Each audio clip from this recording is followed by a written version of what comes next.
اپنے کمرے میں چلے گئی۔ دلاور ہاں سب دیکھ رہا تھا۔ نور کے جاتے ہی وجاہت سے بولا، وجاہت نور کو نام تو بتا دیتے، اس لیے نکاح کس سے ہو رہے؟ او ہاں میں تو کام کے چکر میں نام لینا تو بھول ہی گیا۔ داجی نے ماتا مسئلہ، پھر صحیح کہتا ہے، تو بڑا ہو گیا ہے، مان جا، دلاور خان نے کہا۔ ابے چٹ، بڑا ہوگا تو میں ابھی اپنی پوتی کی شادی میں ڈانس کروں گا، پھر تو دیہان سے کہیں کمر لچک ہی نہ جائے۔ دلاور خان کے کہہ گونجا، ہاں ہاں چلا چلا، اتنا بھی کمزور نہیں ہوں، شیر ہوں شیر۔ دار جی نے بھی چھیڑ کر کہا، ہاں ہاں۔ اب دلاور خان ہنسی کی وجہ سے اپنے آپ کو کنٹرول کر رہا تھا۔ فضل کو عابد کے سیل میں رکھا تھا اور سیکورٹی کو تنگ کر دیا، پولیس کے آدمی ہی اندر جا سکتے تھے۔ فہد نے فضل کو مار کر حشر کر دیا تھا، لیکن وہ تھا کہ کچھ نہیں بول رہا تھا۔ حامد اور اس کے گھر والوں کو تو یہ خبر کسی بم سے کم نہیں تھی۔ حامد کو یقین نہیں آ رہا تھا کہ اس کا چاچا ایسا ہو سکتے ہیں۔ عابد نے بھی عثمان جہانگیر کے گھر جا کر عدیل کو گرفتار کر لیا۔ عدیل کو بھی مار کے پوچھا جا رہا تھا، لیکن دونوں باپ بیٹے کے منہ سے کچھ نہیں نکلا۔ عابد نے عدیل کو بہت مارنے کے بعد بس اتنا پتہ چلا تھا کہ وہ اپنے باپ کے کہنے پر ڈرگس اور لڑکیوں کو سپلائی کرتا تھا، اور مریم سے رشتہ کرنے کے بعد ایک عربی کو بیچنے کی ڈیل کی تھی جو ارحمان کو پتہ چل گئی تھی، اس لیے اس کو ہمیں مارنا پڑا۔ اس سے آگے میں کچھ نہیں جانتا کہ یہ لاکٹ کیس کا ہے۔ عابد کا کہ دل کیا کہ آگ لگا دے عدیل کو، اس کے باپ کو اتنا غلط کام کرتے تھے۔ بادشاہ اب خود باہر آ گیا تھا کیونکہ سب کام خراب ہو رہے تھے۔ کام کے آدمی کو عابد نے گرفتار کر لیا تھا اور وہ کسی پہ سے بھروسہ نہیں کر سکتا تھا۔ کل ہی ایک آدمی بادشاہ کے پاس کام کے لیے آیا تھا۔ بادشاہ نے سارا پتہ لگا کر رکھا تھا کہ یہ کسی سے ملا ہوا تو نہیں ہے۔ جب سب صحیح لگا تو بادشاہ نے رکھ لیا اور کام بھی دے دیا، لیکن بادشاہ نہیں جانتا تھا اللہ نے اس کی رسی کھینچ لی ہے۔ وہ بہت جلد منہ کے بل کرنے والا تھا۔ بادشاہ نے اپنے آدمی کو کہہ دیا تھا کہ آج رات ملک ویلا جانا ہے، اس کی تیاری بھی شروع کر دی تھی۔ آ رہا ہوں وجاہت، 20 سال پہلے کا بدلہ لینے۔ ہاں بادشاہ کا کہہ لگا تھا۔ مریم اپنے کمرے میں تھی، اپنے کمرے سے ملک والا کے لون کو سجا ہوا دیکھ رہی تھی۔ مہرنسان نے مریم کو بھی آج ہی نور کے نکاح کا بتایا تھا۔ مریم اپنے سوچوں میں تھی کہ مہرنسا کمرے میں آئی۔ مریم بیٹا آپ یہاں کیا کر رہی ہیں؟ ادھر آئیں، میری بات سنیں۔ مریم آ کر مہرنسا کے ساتھ صوفے پہ بیٹھ گئی۔ مریم جانتی ہوں آپ اس وقت بہت تکلیف سے گزر رہی ہیں، اور میں آپ کی تکلیف کو سمجھ سکتی ہوں کیونکہ میں بھی ایک ماں ہوں اور اپنی بیٹی کو تکلیف میں نہیں دیکھ سکتی۔ مریم مہرنسا کی باتوں سے رونے لگی۔ جب صبر ٹوٹ گیا تو مہرنسا نے مریم کو اپنے ساتھ لگایا اور مریم کو کھل کے رونے دیا۔ نور بھی مریم کے کمرے میں آ گئی اور مریم کو روتا دیکھ بھاگ کر مریم کے پاس آئی۔ ماما آپ کو کیا ہوا؟ نور نے پریشان سے بولا، کچھ نہیں نور، بس مریم اپنے دل کا درد نکل رہی ہے۔ تم دونوں کے کپڑے میں نے رکھ دیے ہیں، اس لیے آج رات وہی پہنوں گی۔ پر مریم کچھ بولتی اس سے پہلے مہرنسا نے روک دیا، بیٹا آپ کے کب تک کمرے میں قید رہو گی؟ اس لیے آپ کا نور کے نکاح کے وقت اس کے ساتھ رہنا۔ مہرنسا بیگم تو کہہ کر چلی گئی، لیکن مریم اب سوچ میں پڑ گئی تھی۔ نور الگ پریشان تھی، جس سے اس کا نکاح ہے وہ کون ہے، کیا کرتے ہیں، کیسا ہوگا؟ دونوں اپنی سوچوں میں ڈوب گئی کہ ملازم نے بیوٹیشین کے آنے کا بتایا۔ نور میڈم تیار ہونے کے لیے چلے گی۔ مریم کو بھی اپنے ساتھ کمرے میں سے لے کی تھی۔ دارجی دلاور عابد نے گھر کے چاروں طرف سیکورٹی کو سخت انتظام کیا تھا۔ دارجی کو پورا یقین تھا بادشاہ آج کچھ کرے گا، اس لیے وہ خطرہ سر نہیں سکتے تھے۔ عابد، دلاور اور دارجی بلوٹوتھ سے ایک دوسرے سے بآسانی بات کر رہے تھے۔ دارجی اپنے کمرے میں بیٹھے تیمور کا انتظار کر رہے تھے کہ اتنے میں دلاور اور تیمور ایک ساتھ کمرے میں آئے۔ دارجی آپ نے یاد کیا؟ تیمور نے ادب سے بولا تھا، پاس ہی صوفے پہ بیٹھ گیا۔ ہاں تیمور، آپ سے ایک بات کرنی ہے، اگر آپ کو مناسب لگے تو سوچ سمجھ کے جواب دینا۔ جی دارجی آپ حکم کریں۔ دیکھا بیٹا، مریم اور ارحم کی طلاق ہو جائے گی، ہوگی ہے، اور مریم عدت پوری ہوگی ہے اور عدت پوری کر لے تو میں آپ سے مریم کے رشتے کی بات کروں گا۔ اگر آپ کو مناسب لگے تو جو آپ سوچ سمجھ کے دینا۔ دارجی نے بات کر دی تھی۔ تیمور نے سوچ اور دارجی کو دیکھا۔ دارجی مجھے مریم پسند ہے، مجھے اس رشتے سے کوئی اعتراض نہیں ہے، لیکن ایک بات مریم کی مرضی پوچھیے گا، میں مریم کی خواہش پر ہی یہ رشتہ کرنا چاہوں گا۔ تیمور ادب و احترام کے دائرے میں رہ کر بات کا جواب دیا اور دارجی سے اجازت لے کر باہر چلا گیا۔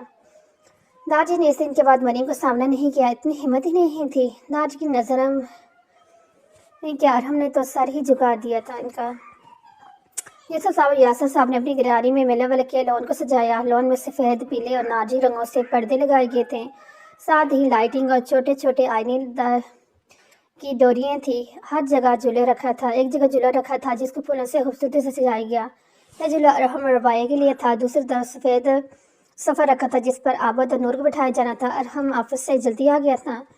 زینب بیگم نے ربایا سے بدتمیزی سے بات کرنے کی وجہ پوچھی تو کوئی جواب نہیں دیا، اٹھ کر اپنے کمرے میں آ گیا۔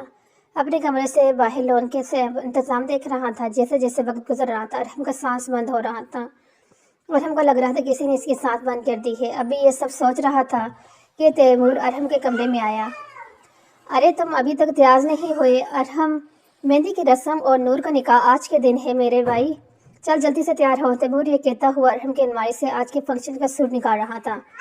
جب واپس کمرے میں آیا تو ارحم کو وہیں کھڑا دیکھا تو جا کر ارحم کے کندھے پر ہاتھ رکھا۔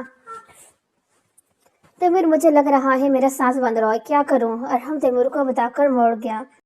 تیمور سمجھ گیا کہ ارحم کا فیصلہ اس کے لیے پھانسی کا پھندا بن گیا ہے۔ ارحم، میں جانتا ہوں اللہ نے تم کو بہت پیارے سے رشتے میں باندھا تھا، مریم کی شکل میں، جس کو تم نے کبھی بیوی کا درجہ نہیں دیا، بس ہونی کی بہن کہہ کر اپنے ذہن میں بیٹھا لیا تھا۔ تم نے انتقام کی آگ لگائی تھی اپنے آگے، جس سے تم کچھ اور دیکھ نہیں پا رہے تھے۔ کبھی تم نے اس کو سمجھا وہ کیسی ہے؟ کیا وہ تم سے ڈرتی ہے؟ اگر ڈرتی بھی ہے تو کیوں؟ ارحم، تمہارے سامنے سچ آ گیا تھا ارحم کی ڈائری کی صورت میں، لیکن تم نے اپنی آنکھوں پر پٹی باندھ لی تھی۔ جو تم نے اس دنیا میں اس کی تدلیل کی اور وہ کیا کم تھی، اور پھر اپنی غلطی کا ماننے کی جگہ تم نے اس کو نشانہ بنایا۔ تم نے خود اپنی اللہ کی رحمت سے منہ موڑا۔ تب سانس بند ہوگا نا؟ ابھی بھی وقت ہے، معافی مانگ لے، ہو سکتا ہے تیرے دل کو سکون مل جائے۔ ارحم، تیمور کی ہر بات تیر کی طرح اپنے دل پر چبھی تھی۔ چل اب اٹھ، تیار ہو۔ میں بھی جا رہا ہوں تیار ہونے۔ تیمور جا رہا تھا کہ واپس مڑا۔ ارحم، دعا کروں گا تیرے آنے والی زندگی خوشی بھری ہو۔ تیمور کہہ کر چلا گیا۔ ارحم بھی مارے قدم سے فریش ہونے چلا گیا۔ دلاور خان آج عابد کے گھر آ گئے تھے اور سر پکڑ کے بیٹھے تھے، کیونکہ وہ دونوں لڑکے ان کی ایک نہیں سن رہے تھے۔ حامد نے داڑھی اور مونچھیں لگا کر اپنا آپ کو چینج کیا تھا تاکہ کوئی پہچان نہ لے، اور عابد صاحب ابھی بھی کام کر رہے تھے، کوئی بات سننے کے موڈ میں نہیں تھا۔ ارے عابد، جلدی کر، تیار ہو، آج تیرا نکاح ہے بھائی، ابھی تک کام میں لگا ہوا ہے۔ دلاور خان نے حامد کو دیکھا تھا اور پھر عابد کو آہر تنگ آ کر بولے تھے۔ عابد، آخر بار پوچھ رہا ہوں، تم تیار ہو رہی ہو کہ نہیں؟ دادا جان، بس یہ عابد کی بات منہ میں ہی رہے گی، کیونکہ دلاور خان نے گن نکال کر عابد کے سر پر رکھی۔ تمہارے پاس 15 منٹ ہیں عابد، جا کر تیار نہیں ہوا تو مجھ سے برا کوئی نہیں ہوگا۔ حامد کی تو ہنسی ہی نہیں رک رہی تھی۔ عابد کا منہ کھل گیا تھا اپنے دادا کو ایسے کرتے دیکھ کر، اس لیے چپ کر کے اٹھ گیا اور جا کر تیار ہوا۔ اگلے 15 منٹ میں عابد تیار کھڑا تھا۔ عابد دلاور خان کے پاس آیا۔ دلاور خان نے اپنے پوتے کے سر پر بوس دے کر دونوں کو نیچے آنے کا کہہ کر چلے گئے تھے۔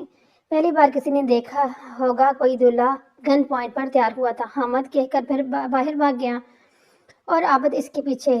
رک حامد کے بچے، عابد نے اس کی آواز لگائی۔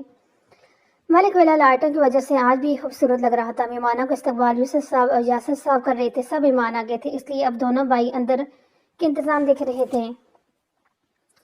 زینب بیگم مہنسا بیگم نوٹنوں کے ساتھ باتوں میں لگی تھی کہ ڈھول کی تھاپ پر ارحم کے دوست اور تیمور بھنگڑے کرتے اندر آ رہے تھے۔ ارحم کے چہرے پر مسکراہٹ کی کوئی رمق نہیں تھی۔ ارحم کو یاد آیا کیسے ارحمان ہر بار بھنگڑے کرنے کی بات کرتا تھا، دونوں ہنس دیتے تھے۔ ارحم اور تیمور نے سفید شلوار قمیض بلیک ویسٹ کوٹ پہنی تھی، جس پہ دونوں ہی داغ وجی لگ رہے تھے۔ ارحم کے گلے میں مہندی کی مناسب سے دوپٹہ تھا، تیمور نے پیلے رنگ کا لیا تھا۔ ارحم لون میں بنے صوفے پر جا کر بیٹھ گیا۔ زینب بیگم نے کتنی ہی بلائیں لی تھی، وجاہت ملک بھی اپنے پوتے کو دولہے کے روپ میں دیکھ کر خوش تھے، لیکن ارحم کے چہرے کو اداسی دیکھ چکے تھے، پر اب کچھ نہیں بچا تھا۔ تھوڑی دیر بعد دلاور خان اور عابد بھی آ گئے تھے۔ عابد بھی کسی سے کم نہیں لگ رہا تھا، سفید شلوار قمیض میں غضب ڈال رہا تھا۔ عابد سب سے مل کر دارجی اور دلاور خان کو اشارہ کر کے چلا گیا تھا اور پیچھے کے دروازے حامد کو اندر آنے کو کہا تھا۔ سچ کچھ ہی دیر میں ربایا کو زینب بیگم اور ربایا کی ماں لے کر آئی تھی۔ ربایا مہندی کے ڈریس میں اچھی لگ رہی تھی۔ ربایا نے پیلے رنگ کی فراک پہنی تھی جس پر بری کام ہوا تھا اور سویٹ سلک سے دوپٹہ لیا گیا تھا۔ لال رنگ کے دوپٹے کے سائے میں ربایا کو ارحم کے ساتھ بٹھایا گیا۔ سب مہمانوں نے دل سے تعریف کی تھی۔ ربایا ابھی بھی ارحم سے ناراض تھی۔ ارحم نے ایک بھی بار اسے نہیں منایا تھا۔ ارحم کو جیسے دنیا کی ہوش ہی نہیں تھی، وہ تو کچھ کہتا کرتا کچھ جا رہا تھا۔ داجی نے یوسف صاحب یاسر صاحب کو پہلے نکاح کرنے کا حکم دیا، پھر مہندی رسم کرنے کا، اس لیے سب مرد اب نکاح کے لیے ایک ساتھ جمع ہو گئے۔ مولوی صاحب نے نکاح پڑھنا شروع کیا۔ عابد سلیم بنت ہوا سلیم خان، آپ کا نکاح نور یاسر ملک سے 1,00,000 روپے حق سکھ راج وقت ان گواہوں کی موجودگی میں طے کیا گیا۔ اب قبول ہے، یہ نکاح نہیں ہو سکتا۔ ابھی عابد بولا ہی تھا کہ اس سے پہلے دلاور خان کی آواز گونجی۔ عابد تو اپنے دادا کی بات پر شوق سے بھرا ہو گیا۔ ملک وجاہت بھی حیران تھے کہ دلاور کا کیا ہوا، نکاح روک دیا۔ دلاور خان اسٹیج پر آئے تو سب ہی حیران پریشان نظروں سے دیکھ رہے تھے۔ دلاور یہ ابھی ملک وجاہت بولے، اس سے پہلے دلاور خان بول پڑا تھا، پہلے مجھے اس کھوٹے سے وعدہ لینا چاہیے کہ یہ میری بیٹی کا خوش رکھے گا کہ نہیں تو میں نکاح نہیں ہونے دوں گا کھوتے سے۔ ملک وجاہت کا دل کیا دلاور کو اسی وقت گولی سے اڑا دے، اس لیے دلاور کو خون ہار نظروں سے دیکھ رہے تھے اور دلاور اپنی ہنسی روک رہا تھا۔ ملک وجاہت کی حالت دیکھ کر دوسری طرف عابد کو لگا آج اس کے دادا نے جان نکال ہی دی ہے جیسے، لیکن دلاور خان کی بات سن کر سبھی ہنس پڑے اور نکاح پھر شروع کیا۔ عابد سلیم بنت سلیم خان، آپ کا نکاح نور یاسر ملک سے 1,00,000 روپے سکہ راجوت ان گواہوں کی موجودگی میں طے کیے گئے۔ کیا قبول ہے؟ جی قبول ہے۔ عابد نے 3 بار جواب دے کر نکاح نامے پر سائن کیے اور پھر نور کے پاس گئے۔ وجاہت ملک پہلے ہی داخل ہوئے تھے اور یوسف صاحب، یاسر صاحب، ارحم، تیمور بھی اندر آئے تھے۔ ارحم کی تو آنکھیں جم گئی تھی مریم کو نور کے کمرے میں دیکھ کر۔ 3 دن کے بعد وہ مریم کو دیکھ رہا تھا۔ ملک وجاہت نے مولوی کو نکاح شروع کرنے کہا تو ارحم نے اپنی نظریں مریم سے ہٹائیں۔ نور یاسر ملک بنت یاسر ملک، آپ کا نکاح عابد سلیم سے 1,00,000 روپے سکہ راجوت ان گواہوں کی موجودگی میں طے کیے گئے ہیں۔ کیا آپ کو قبول ہے؟ نور تو 40 والٹ کا گرنٹ لگا عابد کا نام سن کر، کیونکہ وہ عابد کو پسند کرتی تھی، لیکن دارجی نے جب نکاح کا کہا تھا وہ نام نہیں لیا تھا تو دل کو ایک کونے میں رکھ کر ہاں کر دی تھی۔ ابھی تو نور اپنی سوچوں میں تھی کہ یاسر صاحب نے نور کے سر پر ہاتھ رکھا، مخاطب کے جس پر ہوش میں آئی، جی قبول ہے۔ 3 بار جواب دے کر نکاح نامہ سائن کیا گیا اور نور یاسر صاحب کے گلے لگ کر رو پڑی تھی۔ یاسر صاحب بیٹی کی وجہ سے روئے تھے، سب کی آنکھوں میں آنسو آ گئے تھے۔ نور کو روتا دیکھ کر نور کو سب پیار دے کر چلے گئے اور کچھ وقت کے بعد نور کو لا کر عابد کے پاس بٹھایا گیا۔ عابد تو نور کو دیکھ کر کھو گیا۔ نور نے سلور رنگ کا کامدار فراک پہنا تھا، سر پر لال دوپٹہ اوڑھے اور خوبصورت سے کیا گیا میک اپ نور کو اور بھی پیارا لگا تھا۔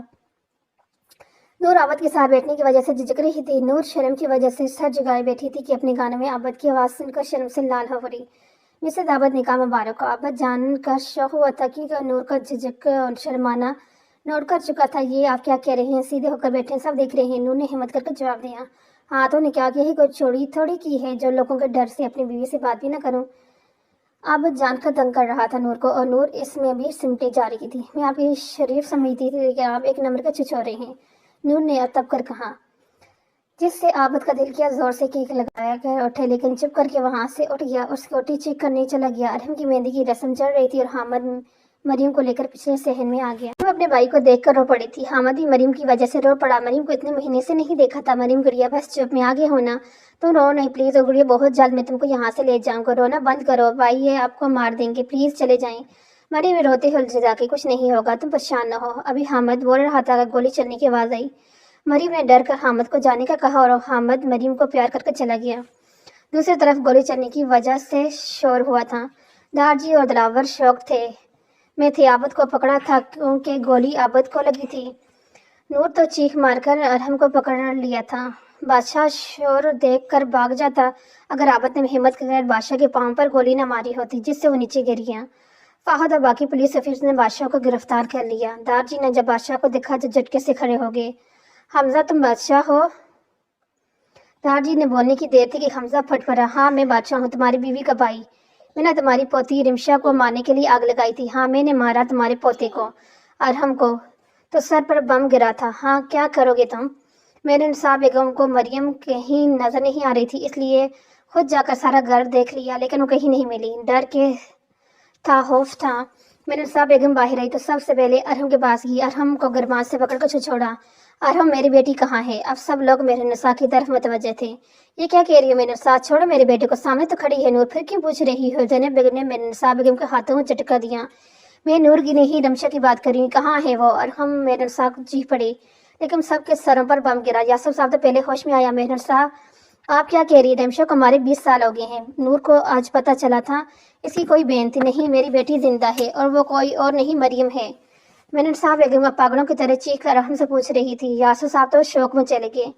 وجاہت ملک میرے نساء کے پاس آئے، میرے نساء بچے آپ بول رہی ہیں کہ آپ کو یقین ہے کہ مریم ہماری رمشا ہے؟ جی بابا سرکار، مریم ہی ہماری رمشا ہے، میں نے اپنی بچی کا لمس بھی جانتی ہوں، اگلے دن اس کے گھر جا کر سب پتہ کیا تھا، وہ اس کے ماں باپ نہیں ہیں، انہوں نے رمشا کو گود لیا تھا۔ یاسر میں نے سچ جاننے کے لیے DNA بھی کروایا تھا، وہ ہماری ہی بیٹی ہے، خدا کے لیے ارحم میری بیٹی کا بتا دو۔ یاسر کو مریم کو گلے لگنے سے جو سکون نور سے ملتا تھا وہی مریم سے بھی ملتا تھا، لیکن جب ان کو 20 سال پہلے پتہ چلا تھا کہ مریم حویلی میں آگ لگی ہے، ملک حویلی میں آگ لگی ہے، اس آگ میں ان کی ماں اور ان کی رمشا جل گئی ہے تو ٹوٹ گئے تھے۔ حمزہ ان سب کی باتیں سن رہا تھا تو کہہ لگا اٹھا، سب نے حمزہ کو دیکھا، ملک وجاہت میں نسا سچ کہہ رہی ہے، مریم ہی رمشا تیری پوتی ہے۔ اس دن جاگیر نے تمہاری بیٹی کو بچا لیا تھا اور میرا خون کھول گیا، اس لیے میں نے جہانگیر کو مار دیا تھا اور عثمان کو اپنے ساتھ ملا لیا تھا، یہ کہہ کر کہ تم نے جہانگیر کو مارا ہے، اس لیے وہ تم سے بدلہ لینے کے لیے مجھ سے مل گیا، اور جب جہانگیر کے بڑے بیٹے نے تمہاری پوتی کو گود لیا تو مجھے لگا میرا بدلہ اب پورا ہو گیا، لیکن نہیں، رمشا باہر بچ گئی تھی میرے ہاتھوں سے۔ ملک وجاہت غصے سے حمزہ کی طرف بڑھے اور پیر درد پہ تھپڑ مارے تھے۔ میں نے اس دن تم کو سزا دے کر غلطی کی تھی، تم کو تب ہی پولیس کے کو دے دینا چاہیے تھا۔ وجاہت ملک پاس پڑی کرسی پر گر گئے۔ ان کی ایک غلطی نے ان کی رمشا کو ان سے دور کر دیا۔ 20 سال پہلے ماضی یوسف صاحب کی مہندی کے دن ہی زہرا بیگم کا بھائی حمزہ آیا تھا۔ حمزہ نے ایک ابھی تک شادی نہیں کی تھی اور سب سے چھپ کر ڈرگز اور لڑکیوں کو سپلائی کرتا تھا۔ اس بات کا کسی کو علم نہیں تھا، اگر شادی کر لیتا جو یہ سب کام ختم ہو جاتے اور پھر اتنی دولت تو بس حرام کے ہی پیسے سے مل سکتی تھی، حمزہ سوچتا تھا۔ برات والے دن حمزہ کو ایک لڑکی پسند آئی، اپنی ہوس پوری کرنے کے لیے اس کو پیار میں پھنسا رہا تھا، لیکن اگلے ہی دن حمزہ نے اپنی ہوس کا نشانہ بنایا تھا۔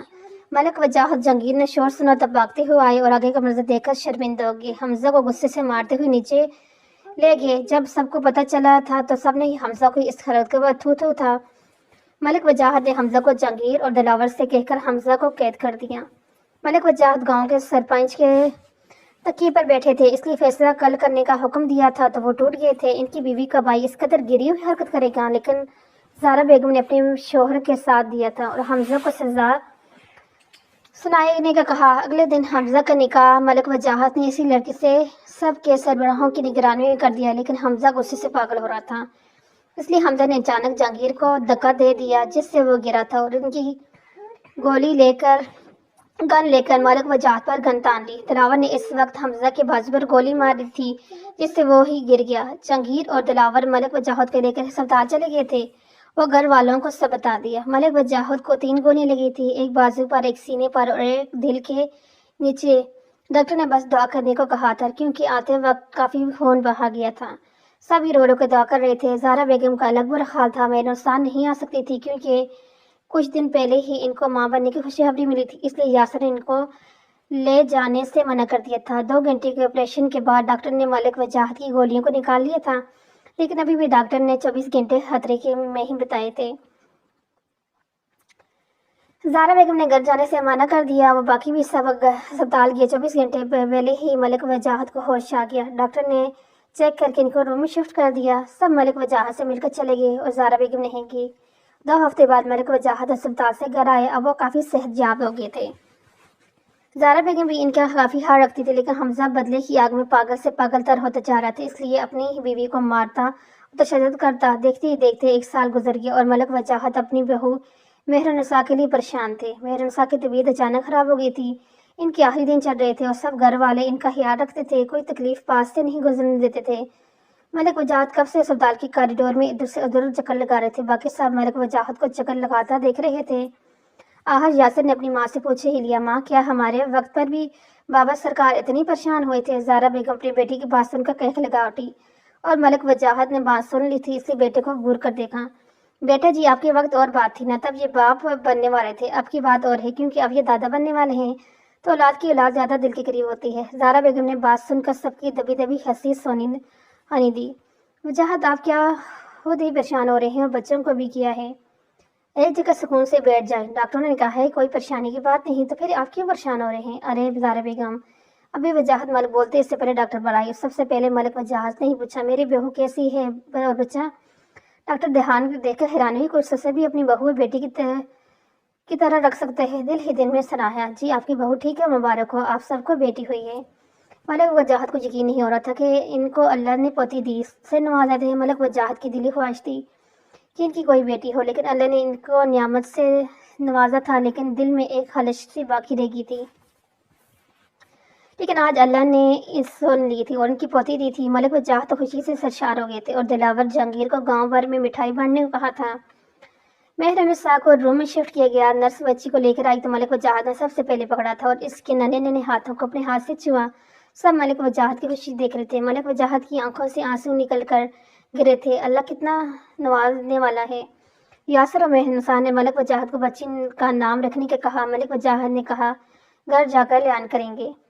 ملک وجاہت کب سے بچی کو پکڑے ہوئے تھے، سب اپنی باری کے انتظار میں تھے، لیکن ملک وجاہت تو دوسری ہی دنیا میں کھو گئے کہ زارا بیگم نے تنگ آ کر بول ہی پڑی، وجاہت ہم سب بھی بچی کو پیار کرنے کے لیے کھڑے ہیں، اگر ہو گیا ہے تو ہمیں بھی دیکھنے دیں۔ ملک وجاہت کا دل نہیں تھا، لیکن پھر دل پر پتھر رکھ کر دیا اور ساتھ ساتھ سب کو ڈانٹ رہے تھے، ایسے نہیں، ایسے اٹھاؤ، ارے دھیان سے کہیں گر ہی نہ جائے، کہے کر واپس لے لیا تھا، اور باقی سب افسوس سے سر پکڑ کر بیٹھ گئے تھے۔ اگلے دن مہر نثار بچی ملک حویلی لے آ گئے تھے، اور ملک حویلی آتے ہی سب ملازموں نے گلاب کے پھولوں کی بارش کر دی تھی۔ اندر آتے ہی ملک وجاہت نے بچی کو گود میں لیا اور اپنے سربراہی کرسی پر جا کر بیٹھ گئے۔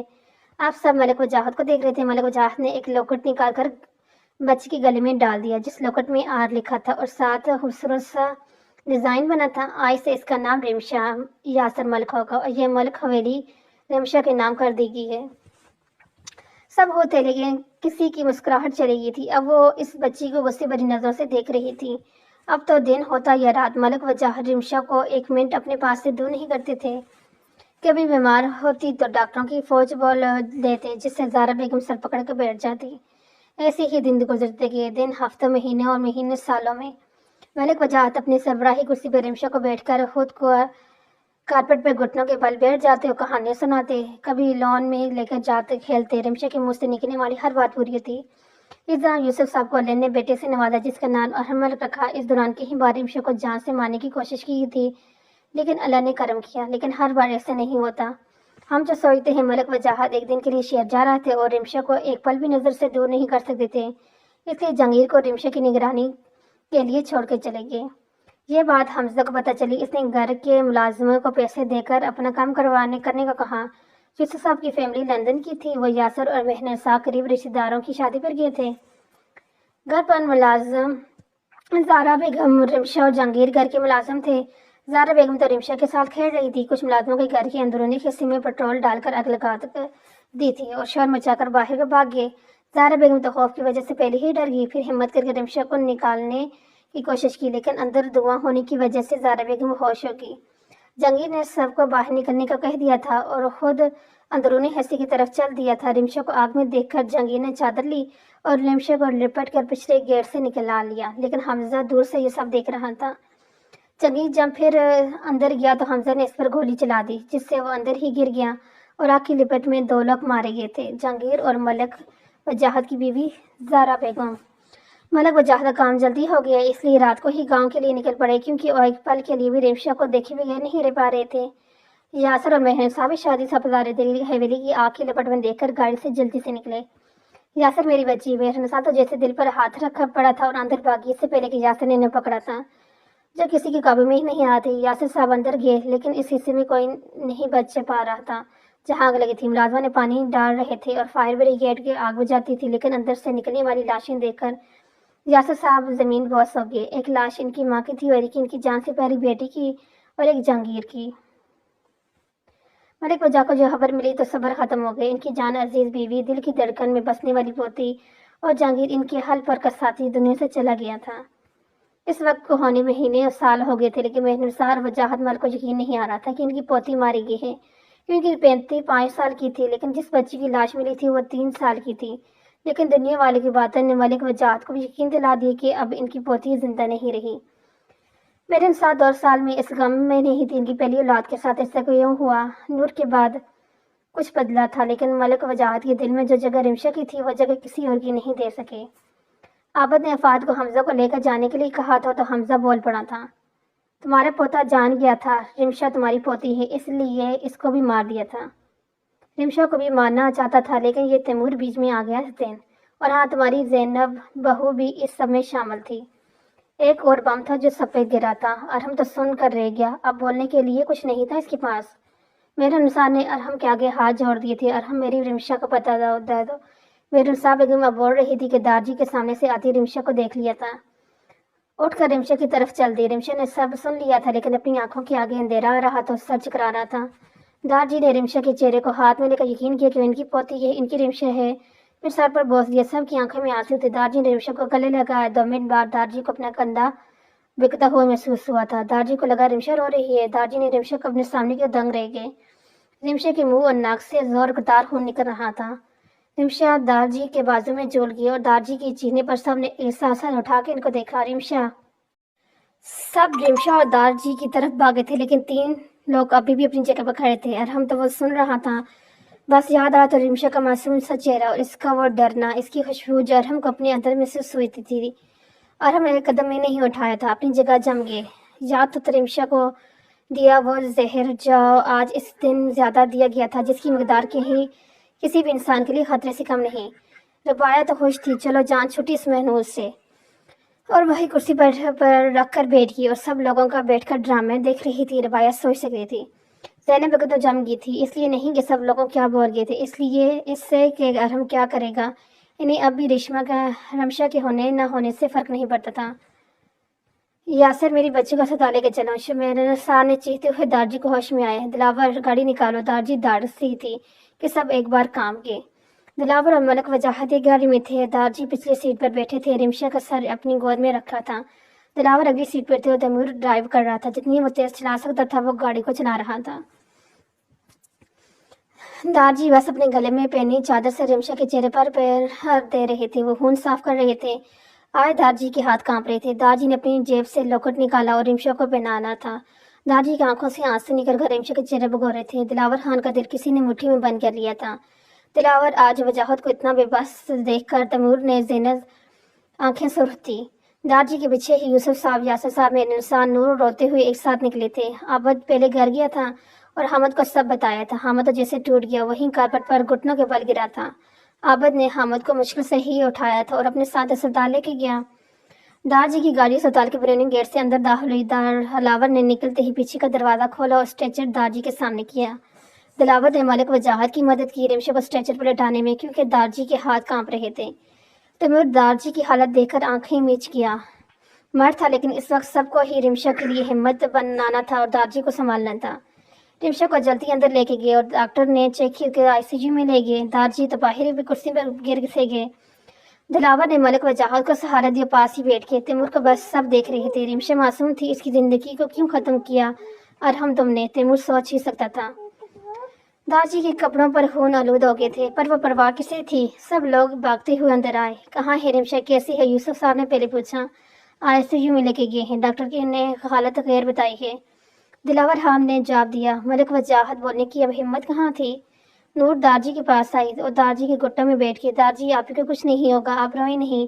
نور نے ملک وجاہت کے چہرے سے آنسو صاف کیے، لیکن دارجی کچھ نہیں بولے تھے، بس غیر مرئی نکتے کو دیکھ رہے تھے۔ عابد اور حامد اسپتال آ گئے اور حامد تو آئی سی یو سے اندر دیکھ رہا تھا۔ میرے ساتھ اور یاسر بیگم کے سر پر کندھے پر سر رکھے آنسو بہا رہی تھی۔ یاسر صاحب ٹوٹ گئے تھے، لیکن کیا کرتے، ہمت کرنی تھی۔ ابھی یوسف صاحب الگ شرمندہ تھے، ان کی بیوی نے اتنا گندا کھیل کھیلا تھا، کوئی سوچ بھی نہیں سکتا تھا۔ دوسرے سرجس چلے گئے تھے۔ ربایا ارحم کے پاس آئی اور ارحم کا بازو پکڑا اور کندھے پر سر ٹکا دیا۔ ارحم اب تو ہماری زندگی سے چلی گئی ہے، مجھے تو لگ رہا ہے وہ کبھی مارے گی ہی نہیں، لیکن اس محنوس یہ سایہ اب ہمارے رشتے پر۔ ابھی ربایا کی بات پوری نہیں ہوئی تھی، فضا میں تھپڑ کی آواز گونجی، چٹاخ۔ زینب بیگم منہ پر ہاتھ رکھ کے ارحم کی اس حرکت کو دیکھ رہی تھی۔ زینب بیگم کو ارحم سے خوف آ رہا تھا، کیونکہ ارحم کی آنکھیں زینب سے خون آلود ہو گئی تھی۔ زینب بیگم کو لگا تھا ابھی انہی آنکھوں سے خون نکلے گا۔ تھپڑ اتنی زور کا تھا، ربایا منہ کے بعد زمین پہ گری اور منہ زمین پہ لگنے سے ناک اور منہ سے خون نکل رہا تھا۔ ربایا نے جب مڑ کر ارحم کو دیکھا تو آج پہلی بار ارحم سے خوف آیا تھا ربایا کو۔ تم خود ایک عورت ہو نا، تو کیسے تم کسی کے بارے میں ایسا بول سکتی ہو؟ ہاں، میری غلطی تھی کہ میں نے تم جیسی عورت کو عزت دی جو اس عزت کے قابل نہیں تھی۔ تم مجھے اب پاس بھی مت دیکھنا، رشتہ ابھی میں تو یہیں ختم کرتا ہوں۔ ارحم بول نہیں داڑا تھا۔ ارحم بیٹا بات سنو، ابھی زینب بیگم بولتی، اس سے پہلے ارحم نے اشارت کے اشارے سے روک دی۔ آپ تو خود ماں تھی نا، تو پھر کیسے چاچی جان کی بیٹی کو جلنے کا سوچ لیا تھا؟ آپ کو ایک بار خدا کا خوف نہیں آیا؟ آپ کی نفرت کی آگ میں ارحمان اور میں جل گئے۔ نہیں بیٹا، زینب بیگم ارحم کے پاس آتی اس سے پہلے وہ دور رہے مجھ سے۔ آپ ہی کا گندا خون ہونا تو آپ ہی کی طرح اس معصوم سے بدلہ لیتا رہا، جس کا کوئی قصور نہیں تھا۔ ان ہاتھوں سے مارا میں نے اس کو۔ ارحم نے دیوانہ وار ہو کر پاس پڑے شیشے کی میز پر ہاتھ کو مارا تھا، جو شیشے کے ٹوٹنے سے ارحم کے ہاتھوں اور بازو زخمی کر چکے تھے۔ زینب بیگم چیختی ہوئی ارحم کے پاس آنا چاہتی تھی، لیکن ارحم پاس نہیں، دور سے دور ہوتا جا رہا تھا۔ ارحم ہاتھوں اور بازو سے خون نکل رہا تھا، پر اب ارحم کو پرواہ کس کی تھی؟ وہ تو لون کی ہر چیز توڑ چکا تھا، تباہ کر چکا تھا۔ ارحم کا دل کر رہا تھا سب کو آگ لگا دے، لیکن دل تھا جہاں درد بڑھتا جا رہا تھا۔ ارحم اٹھ کے گھر کے اندر گیا اور تیزی سے رمشا کے کمرے میں چلا گیا اور خود کو بند کر دیا۔ ارحم بیڈ کے پاس آیا اور نیچے گر گیا۔ ارحم رو رہا تھا لیکن درد تھا جو کم نہیں ہو رہا تھا۔ پاس ہی رمشا کا دوپٹہ پڑا تھا۔ ارحم نے اٹھ کے اس سے رمشا کی خوشبو محسوس کی۔ رمشا، ارحم چیختے ہوئے اپنے آپ بال نوچ رہا تھا۔ زینب بیگم اپنے بیٹے کو چیختے ہوئے سن رہی تھی۔ ربایا اپنے ماں باپ کے ساتھ گھر چلی گئی تھی۔ اب مغلق ولیقہ میں ارحم کی چیخیں اور زینب بیگم کی بے آواز روتے ہوئے اکیلے ہی رہ گئی تھی۔ رمشا معاف کر دو، پلیز معاف کر دو۔ ارحم کو اچانک کچھ یاد آیا تو اٹھ کر باہر کی طرف بھاگنے لگا کہ ارحم کی سائڈ ٹیبل باہر لگنے کی ایک ڈائری ارحم کے قدموں میں گری۔ ارحم نے جو اٹھی اور وہیں زمین پر بیٹھ کے کھولی تھی۔ بڑے حروف میں لکھا تھا مریم۔ ارحم نے اگلا صفحہ کیا۔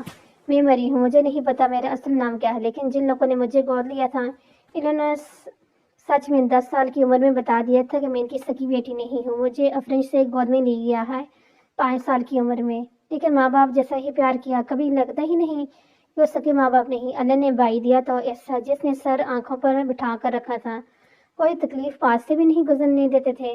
مجھے خواب آتے ہیں جیسے میں بیٹھتی ہوں ہر جگہ آگ لگی ہے، اس لیے سوتے ہوئے بھی ڈر کر جاتی ہوں اور میں ماما باپ کے پاس سوتی ہوں، پر مجھے یہ ڈر ختم کرنے میں کیسے مجھے نہیں پتا۔ یونیورسٹی کا آخری سال ہے اور ماما بابا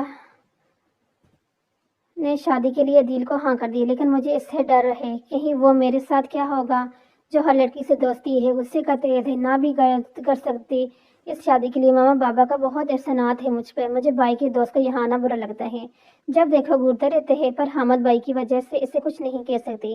ارحمان کی نظریں بولتی ہیں، اس کا دیکھنا سب یاد ہے مجھے۔ میں کام کر رہی تھی کچن میں کہ کب ہزارہ نے میرے دوپٹے میں آگ لگا دی، مجھے نہیں پتہ چلا۔ ہزاروں کو کسی بات کا غصہ تھا، مجھے اچھا نہیں لگا تھا، غصے سے میں بول بھی نہیں سکتی تھی، ڈر لگتا تھا، وہ کچھ کرنا ہی دیتی تھی۔ حامد بھائی نے اس کی کو مارا بھی تھا، لیکن وہ نہیں بدلی اور اگلے دن آ کر مجھ سے کہنے لگی، میں ارحمان کو تمہارا نہیں ہونے دوں گی، اگر تم نے ارحمان کو مجھ سے لیا نہ تو تمہاری زندگی خراب کر دوں گی، عدیل بھائی کو کہہ کر تم کو بہت مروا دوں گی۔ مجھے نہیں پتا تھا ہزارہ کیا بول رہی ہے، پر ہزارہ کو مجھے ارحمان کے ساتھ جوڑنا اچھا نہیں لگا تھا۔ وقت گزر رہا تھا، شادی کا وقت قریب تھا، یونیورسٹی بھی اب نہیں جا سکتی تھی کہ حامد بھائی کی ساتھ ارحمان آیا تھا۔ پتہ نہیں دونوں کیا سوچ رہے تھے کہ دونوں چپ کر کے باہر چلے گئے، لیکن 12 گھنٹے بعد بھائی کا فون آیا کہ ارحمان کا قتل ہو گیا ہے۔ بھائی ڈر گئے تھے اس لیے گھر نہیں آئے۔ 2 دن بعد پولیس آئی اور حامد بھائی کو پوچھا اور چلی گئی۔ عثمان چاچا نے آخر رشتہ توڑ دیا تھا یہ کہہ کہ خونی کی بہن کو ہم اپنی بہو نہیں بنائیں گے۔ بابا اپنے بھائی کے سامنے بہت روئے، لیکن کسی نے رحم نہیں کیا۔ ارحم نے غصے سے ڈائری بند کر دی، دل کر رہا تھا زارا اور اس کی فیملی کو آگ لگا دے۔ ارحم نے ڈائری پھر سے کھول کر پڑھنی شروع کی۔ ہفتہ ہو گیا تھا اس واقعے کو، پھر سب کاموں میں لگ گئے۔ میں یونیورسٹی سے آئی تو گھر کے سامنے گاڑیوں کی لائن لگی تھی، اندر آ کر دیکھا تو کچھ لوگ بابا سے میرے نکاح کی بات کر رہے تھے۔ میں چھپ کر دیکھ رہی تھی، ارحم کے بھائی نے مجھے دیکھ لیا تھا۔ میں ڈر کے جانے لگی کہ اس کی آواز اور زہر بھرے الفاظ کانوں میں گونجے، یا حامد کے بھائی کو پتہ دے یا میرے نکاح پڑھوا دیں اپنی بیٹی سے۔ ماما بابا نہیں مانے۔ ارحم کے بھائی نے میری طرف قدم بڑھائے کہ ایک بوڑھے انکل نے وعدہ کیا کہ مجھے کچھ نہیں ہونے دیں گے، اور دیکھتے ہی دیکھتے میرا نکاح ارحمان کے بھائی سے کر دیا۔ بابا نے ہاتھ جوڑ کر معافی مانگی تھی اور اب میں ارحم کی بیوی بن گئی تھی، جس کی میں جانتی بھی نہیں تھی۔ ملک میرے تصور خاموشی سے گزرا تھا، لیکن زینب بیگم کے الفاظ تھے کہ جو تیر لگتے ہی جا رہے تھے۔ مجھے غنی کر دیا تھا، میرا قصور کیا تھا، میرے بھائی کا کیا قصور تھا؟ بھائی نے بتایا تھا انہوں نے فون نہیں کیا، لیکن کوئی سننے کو تیار نہیں تھا، اس لیے اپنے بھائی کو بچانے کے لیے نکاح کے پیپرز میں نے سائن کیے تھے اور سوچا تھا ارحمان کے بھائی کو سچ بتاؤں گی تو وہ میری سن لے گا، لیکن میرا مقدر میں کچھ اور ہی لکھا دیا گیا تھا۔ سب گاڑیوں سے اتر کر اندر چلے گئے، لیکن میں وہیں تھی جب زینب بیگم نے بیداری سے کھینچ کر باہر نکالا۔ مجھے لگا تھا ان کی انگلیاں میرے بازو میں ڈس رہی ہیں، ابھی کھینچ لیں گی تو گوشت نکل کر باہر رکھ دیں گی۔ دوسری طرف اسپتال میں ڈاکٹرز کب سے ICU میں تھے، کوئی باہر نہیں آیا تھا۔ رمشا کے لیے دعا کر رہے تھے۔ نور کب سے ڈر کے ساتھ لگی تھی، رو رہی تھی۔ آبد سے دیکھا نہیں گیا تھا، نور کے پاس آ گیا۔ آبد نے مخاطب کیا تو نور نے سر اٹھا کر دیکھا، پھر ویسے ہی پھر سر ڈھک لیا۔ آبد نور کی حالت کو دیکھ کر دل کو درد ہوا، اس لیے کندھے پر ہاتھ رکھ کے اسپتال سے باہر لے آیا، باہر پڑے بینچ پہ بٹھایا تھا۔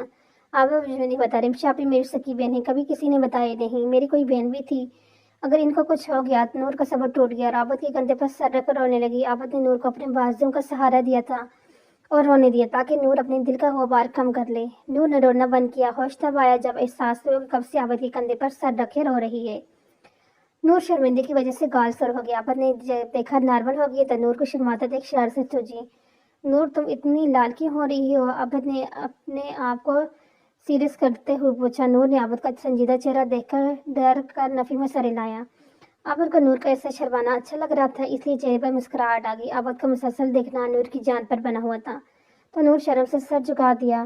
عابد نے نور کے لال ہوتے چہرے کو گالوں کو کھینچا، جس سے نور شرمانا بھول کر عابد کو گھور رہی تھی اور ایک ہاتھ سے اپنا گال سلا رہی تھی۔ عابد نور کو گھورنے پر کہک لگا اٹھا۔ مسز عابد ابھی سے اپنے شوہر کو ڈر کے رکھے تھی۔ مسز عابد ابھی سے اپنے شوہر کو ڈرا کے رکھیں گی؟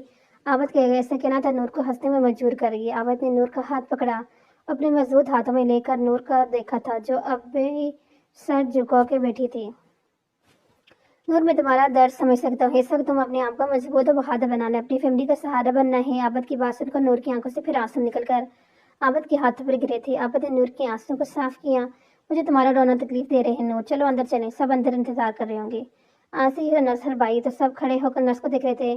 میری پوتی کیسی ہے نرس؟ دارجی نے سب سے پوچھا۔ آپ کی پوتی کی کنڈیشن سیریس ہے اور اس وقت ان کی خون کی ضرورت ہے، ان کا خون او ہے، آپ لوگ جلدی خون کا انتظام کریں، میرا خون او ہے، میں دوں گا اپنی پوتی کا خون، دارجی نے بولے تو پھر نرس کے ساتھ چلے گئے۔ دلاور بھی ملک وجاد کے ساتھ بیٹھے ہوئے تھے، ایک پل کے لیے بھی نہیں چھوڑ رہے تھے۔ گھنٹے بعد دارجی کا خون لگ گیا تھا اور تمیر اور حامد خون کا انتظام کر رہے تھے۔ ڈاکٹر نے رمشو کو ICU میں شفٹ کر دیا تھا، جس کو ایک طرف کا گلاس وال بنی تھی۔ سب گھر والے رمشو کے گلاس وال سے دیکھ رہے تھے جو اس وقت مشینوں کے زیر اثر تھی۔ ڈاکٹر باہر آئے تھے، سب ہی رمشا سے ملنا چاہتے تھے لیکن دارجی کا دل ہی اندر بند ہو رہا تھا۔ میری پوتی کیسی کنڈیشن ہے؟ دارجی نے ہمت کی۔ ملک صاحب کی پوتی کو روز تھوڑا تھوڑا سزا دی گئی تھی، زہر دیا گیا تھا جس کی وجہ سے ان کے لمس ختم ہو گئے ہیں اور سانس نہیں لے پا رہی، دل کام کر رہا ہے، یہ نہیں پاتا کہ کب تک۔ آپ کی پوتی اس وقت وینٹیلیٹر پر ہے، 24 گھنٹے ہیں ان کے پاس، یا تو ہوش آ جائے گا وہ کومے جا سکتی ہیں، آگے تو ہم نہیں کہہ سکتے، ڈاکٹر کہہ کر چلے گئے۔ لیکن دارجی تو سن رہی کہ ان کی پوتی کو تھوڑا تھوڑا زہر دیا گیا تھا۔ عابد آپی کو کسی نے زہر دیا؟ نور کو پہلے ہوش آیا تو پوچھ بیٹھی۔ ارحم اور ربایا نے تیمور کے سچ بولنے پر سب کے سر پر بم گرا۔ دوسری طرف زینب نے مجھے ارحم کے کمرے میں بھیج دیا تھا۔ کمرے کو دیکھ کر لگتا تھا کوئی شہزادے کا ہی کمرے میں آ گئی۔ تصویر پر نظر پڑی تو صحیح میں شہزادے ہی تھے اس گھر کے، لیکن اس وقت مجھے بھائی کو بے گناہ ثابت کرنا تھا، مجھے اس سب سے کوئی لینا دینا نہیں تھا۔ ارحم کا انتظار کرتے کرتے کب آنکھ لگی پتہ ہی نہیں چلا۔ ہوش تب آیا جب ارحم ملک کی داڑھ پر ہوش آئے، جب بنا کسی بات پر پہلا تھپڑ پڑا، مجھے ذلیل کر کے کمرے سے نکال دیا گیا۔ زینب بیگم نے اپنی نفرت میں گھر کے باہر ہی نکال دیا۔ مجھے پتا تھا میں غنی ہو کر آئی ہوں، لیکن اتنی تذلیل پر تو انسان کو مر جانا چاہیے، لیکن ابھی قسمت نے اور بھی بہت کچھ دکھانا تھا۔ ربایا نے ہاتھ جلا دیا۔ بنا کوئی وجہ سے میرا قصور کیا ہے؟ اور ارحم نے کھانا بند کر دیا، بس جو صبح کھا دو وہی سارا دن کھا کر گزارا کرنا ہے۔ بھوک لگی تو کچن میں چلی گئی، لیکن اپنے سامنے ارحم کو دیکھ کر خوف سے گہرا سانس لیا۔ اب کیا سزا ملے گی؟ اور وہی ہوا جو ڈر تھا۔ ارحم نے زمین پہ بیٹھنے کو کہا اور خود کھانا دیا۔ جب کھانے کو کیا تو بچا ہوا تھا، ایک لوگ تھا تو مرچوں سے منہ جل گیا، ایک نوالا لیا، مرچوں سے جل گیا، لیکن ارحم کو رحم نہیں آیا، اس کو ختم کرنے کی کہہ دیا۔ میرے دل کر رہا تھا اپنے آپ کو مار لوں، سزا تھی جو کم نہیں ہو رہی تھی۔ ارحم آئی یہ سب پڑھ رہا تھا، آنکھوں آنسو سے تر تھی، سب سوچ کر اتنی تکلیف ہو رہی تھی، لیکن اس معصوم پر کیا گزری تھی؟ میں نور کو منع کیا تھا، لیکن پھر بھی اس نے اتنے پیار اور محبت سے کہنے پر شکن میں گئی، لیکن گھر داخل ہوتے ہی ارحم کا تھپڑ پڑا۔ میں سوچ رہی تھی کہ میرا قصور کیا ہے، ارحم تو بس اپنی ہی جون میں تھا اور کمرے میں لا کر پھینکا اور بنا میری بات سنے مجھے بیلٹ تھپڑ اور لاتوں سے مارا تھا۔ میرے نساء کا پیار میرے میں ماں مل گئی تھی جو خیال کرتی تھی۔ نور کی شکل میں چھوٹی بہن، دو باپ کی شکل میں پیار کرنے والے یوسف اور یاسر بھی ملے تھے، لیکن ارحم اور زینب بیگم کی نفرت سے اب ڈر لگتا ہے، کہیں اب بنا کوئی غلطی ہی ہار مار پڑے گی۔ کافی دن ہو گئے تھے، اب نہ ارحم نے مارا تھا نہ زینب بیگم نے، لیکن ڈر تو دو نہیں جاتا تھا۔ ارحم کا دوست تیمور آیا تھا، اب ارحم اس کے ساتھ ہی رہتا تھا، لیکن اس کا غصہ دیکھ کر میرے ہاتھ پیر پھول جاتے تھے۔ ہم سب شاپنگ کر رہے تھے کہ میرے سامنے تیمور آ گیا اور گولی چلنے کی آواز آئی تھی۔ تیمور نے میری جان بچانے کے لیے اپنی جان داؤ پہ لگائی تھی۔ تیمور کو ہم سب اسپتال لے کے گئے تھے، ہوش تو رہا نہیں تھا، تیمور کا خون ابھی بھی میرے کپڑوں پر تھا۔ مجھے یقین نہیں آ رہا تھا تیمور نے میری جان بچانے کے لیے اپنی جان کی بھی پرواہ نہیں کی، آخر کیوں؟ ابھی اسی سوچ میں تھی کہ ارحم کے تھپڑ ہوش میں کر دیا اور وہی زہر بھرے الفاظ کانوں میں گونجے۔ مجھے پتہ ہے زہر دے رہا ہے میرا شور، لیکن چپ ہوں۔ میں نے سن لی تھی رباعیہ اور ارحم کی ساری باتیں۔ میرے بھائی نے خون بھی نہیں کیا، پھر بھی اس کی اتنی بڑی سزا ملی مجھے ڈر لگتا ہے اس انسان سے جو میرا شور ہے، جو بنا میرا قصور بتائے مجھے مارنے کے لیے تیار رہتا ہے۔ آخری حد تو تب ہوئی جب ارحم نے میری عزت کو تذلیل کی۔ شوہر تھا مانتی ہوں، لیکن جو ارحم نے کیا اس کے لیے کبھی نہیں معاف کروں گی۔ ارحم مجھے اس دن حیوان لگا تھا۔ میں شدید سے اپنے مرنے کی دعائیں کرتی ہوں۔ میں نے سنا تھا موت اللہ کی خوب سے آتی، پھر یہ کیسا انصاف ہے؟ مجھے موت کیوں نہیں آتی جو اپنی دعا میں بھی موت مانگتی ہے؟ یہ تکلیف، یہ ذلت بھری زندگی، روز کی مار پیٹ، روز اس گھر کے 2 لوگوں کی زبان سے اپنی شان میں کچلنا، پھر بھی زندہ ہوں میں اس گھر کی ناپسندیدہ بہو بیوی جو بس اس گھر میں اپنی عزت کو دفن کر کے آئی ہوں، اور آج خود دفن ہوگی۔ میں مریم، ارحم ملک کی بیوی، یوسف ملک کی چشم چراغ، ارحم ملک کی دنیا کے جانے مانے بزنس مین، لوگوں کے رحم دل، لیکن مریم ارشد کے لیے موت بھی سے بھی بدتر۔ مریم ارشد جس کو سانس بھی مغرور شہزادی کی مرضی سے ہے، کیونکہ میں بنی ہو کر زندہ ہی اس لیے رکھا گیا ہے۔ میں بنی جو ہوں ڈیری میں اس سے آگے کچھ نہیں تھا۔ ارحم کا چہرہ آنسوں سے تر تھا، ڈائری کے آخری صفحے پر آنسوں کے نشانات تھے۔ وہ اتنا ظالم کیسے ہو گیا؟ انتقام بدلے میں سچ کو ہی جھوٹا قرار دے دیا۔ ارحم کا دل کا درد بڑھتا جا رہا تھا۔ رمشا کچھ نہیں ہوگا تمہیں، میں کچھ نہیں ہونے دوں گا۔ ارحم جلدی سے اٹھا، اپنے آنسو صاف کیے اور نیچے بھاگا، لیکن زینب بیگم بیچ میں آ گئی۔ ارحم بیٹا کہاں جا رہے ہو اپنی ماں کو چھوڑ کر؟ ارحم نے ایک قہرآلود نظر اپنی ماں پر ڈالی اور ان سے مخاطب ہوا، آپ ماں کہلانے کے لائق نہیں ہیں۔ ارے آپ تو دوسروں کے ساتھ اپنے بچوں کو ہی کھا گئی۔ آپ کو یہ پیسہ دولت چاہیے تھی نا؟ میں اپنا سب آپ کے نام کرتا ہوں، لیکن آج سے آپ کا دوسرا بیٹا بھی مر گیا آپ کے لیے۔ نہیں ارحم بیٹا، زینب بیگم کی بات پوری نہیں ہوئی کہ ارحم باہر کو بھاگا تھا۔ ارحم گاڑی لے کر اسپتال کے لیے نکل گیا۔ اس وقت رمشا کے پاس ہونا ضروری تھا۔ ارحم کے دماغ میں رمشا کے الفاظ گونج رہے تھے، موت کیوں نہیں آتی؟ اللہ مجھے ڈر لگتا ہے۔ سب کی وجہ سے ارحم نے گاڑی کو بریک لگائی اور سرف اسٹیئرنگ پر رکھ دیا۔ نہیں، تم کو کچھ نہیں ہونے دوں گا رمشا، میں یہ وعدہ کرتا ہوں۔ ارحم نے پھر سے گاڑی چلائی اور گاڑی کی رفتار ہوا سے باتیں کرتی جا رہی تھی۔ دارجی ڈاکٹر کی اجازت سے ICU کے اندر چلے گئے۔ رمشا کو وینٹیلیٹر کی مشینے میں دیکھ کر خوف آ رہا تھا۔ رمشا میری بچی، تمہارے دارجی کتنے سالوں سے تمہارے لیے پاگلوں کی طرح تڑپے ہیں۔ اور جاؤ ایک بار دارجی کہہ کر بولو۔ دارجی رمشا کے گالوں کو پیار سے سلا رہے تھے، لیکن کوئی فائدہ نظر نہیں آ رہا۔ میں سب کو سزا دوں گا جس نے میری بیٹی کو سزا دفعی دی، بس ایک بار بولو تو صحیح۔ دارجی اب زور قطار رو رہے تھے، لیکن رمشا کی آنکھیں نہیں کھلی۔ سر پلیز آپ باہر آ جائیں، نرس نے دارجی سے کہا۔ دارجی نے سر ہلاتے رمشا کے سر پر بوس دے کے باہر آ گئے۔ میں نے نسا تو کسی کو نہیں سن رہی تھی، بس گلاس وال کے ساتھ لگے آنسوں کو بہا رہی تھی۔ نور تو اپنے باپ کے ساتھ لگ کر دعا کر رہی تھی ہی دلاور خان یوسف صاحب تیمور تو بس دارجی کے پاس ہی رہتے تھے۔ عابد تو حامد کو سنبھال رہا تھا۔ سب باہر کوریڈور میں بیٹھے رمشا کو دیکھ رہے تھے جو 5 گھنٹے سے بے سود حرکت پڑی تھی۔ ڈاکٹر نے چیک کیا تھا، لیکن ایک ہی جواب، کوئی رسپانس نہیں دیا۔ دیکھ کر چلے جاتے۔ یاسر صاحب کب سے میرن صاحب کو بیٹھنے کا کہہ رہے تھے، لیکن وہ نفی میں سر ہلا رہی تھی۔ نور اپنی ماں کی حالت دیکھ کر بس خاموشی سے آنسو بہا رہی تھی۔ ڈاکٹر چیک کرنے آئی تو حامد بولا تھا، ڈاکٹر کیا اپنی گڑیا سے مل لوں؟ وہ جاگ جائے گی، بس مجھے سزا دینے کے لیے سب کو تنگ کر رہی ہے۔ عابد کو حامد اس وقت اپنے ہوش میں نہیں لگ رہا تھا۔ وہ ڈاکٹر نے حامد کی دلی کیفیت کو سمجھ کر جانے دیا۔ میرے انسان نے شدت سے دعا کی حامد کے اندر جانے سے ان کی بیٹی کو ہوش آ جائیں۔ حامد اندر آئے تو آنکھوں سے ایک قطرہ آنسو جو نہیں نکلا تھا اب رمشا کو دیکھ کر اب آنکھوں سے گالوں پر پھر سے رہی تھی۔ گڑیا میں آیا ہوں لینے، چلو اٹھو اور چلو۔ حامد نے رمشا کا ہاتھ پکڑا، لیکن کوئی حرکت نہیں۔ گڑیا اب اپنے بھائی کو ایسے تنگ کرو گی، اسی بیڈ پر پڑی رہو گی؟ حامد نے اپنے آنسوں کو صاف کیا۔ اچھا یہ دیکھو، میں کان پکڑ رہا ہوں، اب بھی نہیں اٹھو گی؟ حامد کو سب باہر سے دیکھ رہے تھے، ہر حرکت پر سب ہنستے ہوئے رو پڑے تھے۔ حامد کو رمشا میں کوئی حرکت محسوس نہیں ہو رہی تھی، اس لیے رمشا کے سر پر بوس دے کر باہر جانے لگا تھا اور بھاگتا ہوا اسپتال سے باہر نکل گیا۔ حامد کے پیچھے عابد بھی گیا، جانتا تھا اس وقت حامد کی حالت کیسی ہو رہی ہے۔ حامد اسپتال سے باہر آ کر گر سانس لے رہا تھا۔ عابد نے حامد کو کندھے پر ہاتھ رکھا، وہ حامد وہیں گر گیا۔ عابد میں بزدل نکل، اگر ہمت کرتا تو آج گڑیا اس حالت میں نہ ہوتی۔ کیسی کے گناہوں کی سزا میری معصوم بہن کو ہی کیوں مل رہی ہے؟ حامد اب رو رہا تھا۔ آس پاس کے لوگ حامد کو روتا ہوئے دیکھ جا رہے تھے۔ عابد نے حامد کو اٹھایا اور لے جا کر بینچ پہ بٹھایا۔ عابد سے اپنے دوست کی حالت برداشت سے باہر تھی، لیکن ہمت دینی تھی وہ دے رہا تھا۔ حامد انسان جو سوچتے ہیں وہ نہیں ہوتا، نہ کچھ چیزوں پر اللہ کی مرضی ہونی ہوتی ہے، نہ ہمت کرو یار، رمشا کو کچھ نہیں ہوگا، پھر سے پہلے جیسی ہوگی۔ حامد نے ہلکی مسکراہٹ سے عابد کو دیکھا، کبھی وہ ٹھیک ہے، لیکن ایک ڈر، ایک خوف تھا جو اندر ہی اندر رکھا رہا تھا۔ کہیں پاس سے اذان کی آواز ہے۔ حامد نے اوپر آسمان کو دیکھا اور پھر عابد کو ہمت کر کے نماز کی نیت کی اور پاس ہی بنی مسجد میں دونوں نماز ادا کرنے چلے گئے۔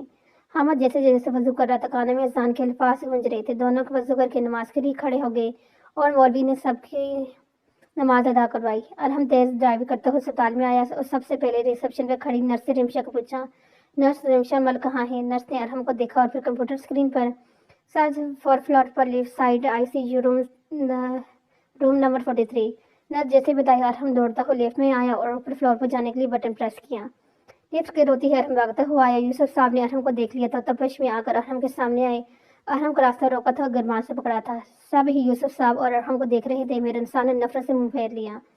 نور آج ارحم کو دیکھ بھی نہیں رہی تھی۔ یاسر صاحب تو جیسے آئے تھے ویسے ہی بیٹھے تھے، کوئی حرکت نہیں تھی، کچھ نہیں بولے تھے، بس چپ کر کے اندر اپنی بیٹی کو دیکھ رہے تھے۔ کب وہ ہوش میں آئے، کب وہ پاپا بولے، لیکن وقت تھا، یا گزر نہیں رہا تھا یا کٹ نہیں رہا تھا۔ پاپا پلیز ایک بار رمشا بھی ارحم کے الفاظ منہ میں ہی تھے کہ یوسف صاحب نے تھپڑ مارا۔ پاک کچھ باقی رہ گیا ہے؟ تم دو ماں بیٹے نے اپنی نفرت میں ایک معصوم کو زندگی اور موت میں کھڑا کر دیا اور تم ابھی کہہ رہے ہو ایک بار؟ اور ارحم نے اپنے باپ کے الفاظ کو سنا تھا۔ میں نے کہا تھا نا آنکھیں کھولو، نفرت میں اتنے اندھے نہ ہو جاؤ کہ کل کو دونوں ہاتھ ملتے رہ جاؤ۔ تم نے اس کے ماں باپ سے ایک بیٹی دور کر دی۔ ارحم تم نے ایک دادا سے ان کی پوتی کو جو ساری زندگی اس کو دیکھنے کے لیے ترسے تھے وہ چھین لی، ایک بہن کو اس سے الگ کر دیا، اب کیا لینے آئے ہو ارحم؟ یوسف صاحب نے ارحم کو چھوڑا تھا لیکن ارحم ایک لفظ نہیں سنا، بولتا بھی کیا، سچ ہی تو کہہ رہے تھے۔ ان سب سے ایک رشتہ لے لیا تھا، اپنے انتقام کی آگ میں سب جلا دیا تھا۔ عابد اور حامد ابھی نماز پڑھ کر آئے تھے کہ حامد کو اچانک اپنے دل میں درد ہوتا محسوس ہوا۔ حامد نے دل کے مقام پر ہاتھ رکھا تھا۔ عابد نے جلدی حامد کو دیکھا، فوری طور پر حامد کے پاس آئے۔ کیا ہوا حامد، سب ٹھیک تو ہے؟ عابد کو فکر ہوئی، ہاں بس اچانک درد ہو رہے، ہمیں چلنا چاہیے۔ حامد کہہ کر عابد کے ساتھ اسپتال آ گئے، لیکن آگے ارحم کو کھڑا دیکھ حامد کی آنکھیں سرخ ہو گئی۔ وہ بنا دیکھے ارحم کے سر پر پہنچا اور تھپڑوں اور موقعوں کی برسات تھا۔ تم جانور، اب کیا لینے آئے ہو؟ ہاں میری بہن کو اس حال میں پہنچا کر اب کیا دیکھنے آئے ہو؟ زندہ ہے کہ مر گئی ہے؟ یہ ابھی اپنی بائی کا خون کا بدلہ لینے کے لیے اس کا گلا دبانے آئے ہو؟ حامد نے ارحم کو مکے اور تھپڑوں سے برا حال کر دیا۔ عابد اور تیمور نے جلدی سے حامد کو پکڑا، نہیں تو حامد آج ارحم کو جان سے مار دیتا۔ چھوڑو مجھے، چھوڑ دو دونوں، میں ابھی اس کو چھوڑوں گا نہیں۔ میری بہن کو انسان بھی نہیں سمجھا اس حیوان نے۔ حامد پاگل ہو رہا تھا مارنے کے لیے۔ تیمور اور عابد ہی حامد کو باہر لے کے گئے تھے۔ ارحم حامد کے باہر جانے کے بعد کھڑا ہوا تھا، اپنے بازوؤں سے ناک اور منہ اور ناک سے نکلتے خون کو صاف کیا تھا اور چلتا ہوا دارجی کے پاس آیا تھا جو گمسم بیٹھے تھے۔ دارجی رمشا کو کچھ نہیں ہوگا، آپ ہمت مت ہاریں، وہ ٹھیک ہو جائیے، آپ سے باتیں کرے گی، میں وعدہ کرتا ہوں۔ دارجی کچھ نہیں بولے تھے، وہ تو ابھی بھی بس ICU کے اندر دیکھ رہے تھے کب رمشا بولے، کب وہ اس کی ہر خواہش کو پورے کریں جس کے لیے انہوں نے اپنی آدھی زندگی ڈھونڈنے میں لگا دی تھی۔ دلاور کو وجاہت کی حالت کو پہلی بار رونا آیا تھا، اس لیے دوسری طرف منہ کر کے اپنی آنکھیں میچ کے تھے۔ ارحم اپنے دارجی کی حالت دیکھ کر آنکھیں آنسو سے بھر گئی تھی۔ ارحم کو آج اپنی غلطی کا احساس ہوا تھا، وہ غلط تھا، اپنے غصے میں کسی کی زندگی داؤ پہ لگا دی تھی۔ نرس ICU سے باہر آئی تو ارحم نرس کے پاس گیا تھا۔ نرس مجھے رمشا کو دیکھنا ہے۔ نہیں بالکل نہیں، تم اندر نہیں جاؤ گے۔ عابد، تیمور اور حامد جو اندر آ رہے تھے، حامد نے ارحم کی بات سن کر روک لیا۔ حامد مار لو لیکن میرے رمشا کو دیکھنا ضروری ہے۔ ایک بار ارحم نے ہاتھ جوڑے تھے، کیا تم نے رحم کیا تھا میری بیٹی پر؟ ارحم جو ہم تم پر کریں؟ بہرنسا بیگم جو کب سے چپ تھی اب بول پڑی تھی، کیسے وہ تمہارے سامنے ہاتھ جوڑتی تھی؟ تم نے ترس کھایا تھا کیا؟ جب تمہارا دل کیا تم نے اسے مارا، میری بیٹی کو جب دل کیا اس کی عزت کی تذلیل کی۔ شور ایسے ہوتے ہیں، کیسے کہنے پر تم کچھ بھی کرتے؟ یہ میرے انسان نے ارحم کو تھپڑ مارا تھا اور سب ہی بس دیکھ رہے تھے، بولا کچھ بھی نہیں تھا۔ ارحم سر جھکا گیا، اس لیے کہ کچھ کہنے کو نہیں تھا، سب سچ ہی تو بول رہے تھے۔